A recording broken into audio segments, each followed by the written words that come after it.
What happened to Marie Antoinette's body after she was executed?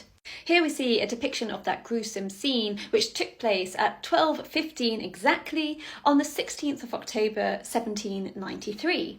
Her body and decapitated head were thrown into a basket, and it was then taken to the Madeleine Cemetery here near the Rue d'Anjou. Before the former queen could be buried, Madame Tussaud, or Madame Tussaud, so we say in English, made a wax mask, a death mask of the dead queen. She was then buried in an unmarked grave within that cemetery. She was placed into a wooden coffin, but she was one of the very few victims of the Reign of Terror who were actually placed in a coffin. It isn't even thought whether the king was placed in a coffin. The gravediggers were paid 25 livres for burying the former queen, and 6 livres was given for the coffin.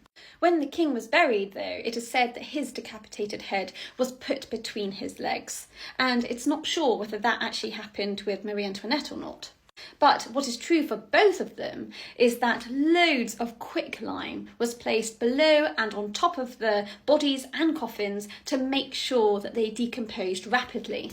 This is because the authorities didn't want royalists to come and exhume the body and give it a more royal burial, and they didn't want people to come and take souvenirs from the graves. Only 1 year later, in 1794, the Madeleine Cemetery was closed because there was no more space for bodies. And then 2 years later, in 1796, the site was actually sold. It was sold to a carpenter, and his neighbours regularly complained that he was carrying out lots of excavation despite the rule against it for 10 years. In 1802, the land was sold again to a man called Pierre-Louis Olivier Desclosaux. Luckily, he was actually the first person to treat the graves with some respect. He didn't know where the king and queen were buried, of course, but he thought that he did, and he took it upon himself to basically become the custodian or the guardian of the royal graves. He took it upon himself to restore the cemetery walls. He planted some weeping willow trees and basically kept it in good repair.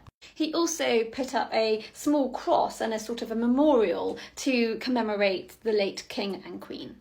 It is by this point that royalist sentiment was on the up once again, and people wanted to visit the burial place of the former king and queen. Pierre was assisted by his daughter, who gave tours of the cemetery to visitors. She kept a record of all those people who visited, and between 1811 and 1814, 1,200 people visited the cemetery. Pierre also very touchingly collected flowers from the graves and sent it to Marie Antoinette's only surviving child, Marie-Thérèse, the Duchess of Angoulême. And after the Restoration, she was a very frequent visitor to the cemetery and to her parents' graves. And when she met Pierre, she is recorded as saying this: "I did not expect to find such faithful Frenchmen. Good old man, you have religiously preserved the ashes of my parents. Your family will be blessed." When the French monarchy was restored in 1814, Louis XVI's younger brother, who was now Louis XVIII, instigated proceedings into the exhumation of his deceased brother and sister-in-law.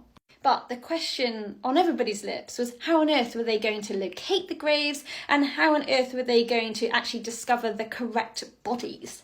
Apparently the discovery of Marie Antoinette's grave was fairly easy, and this is because the gravediggers were easily able to find the layer of quicklime that had been placed over the coffin. And because she was one of the very few bodies to have been buried in a coffin, it was more easily identifiable as a result.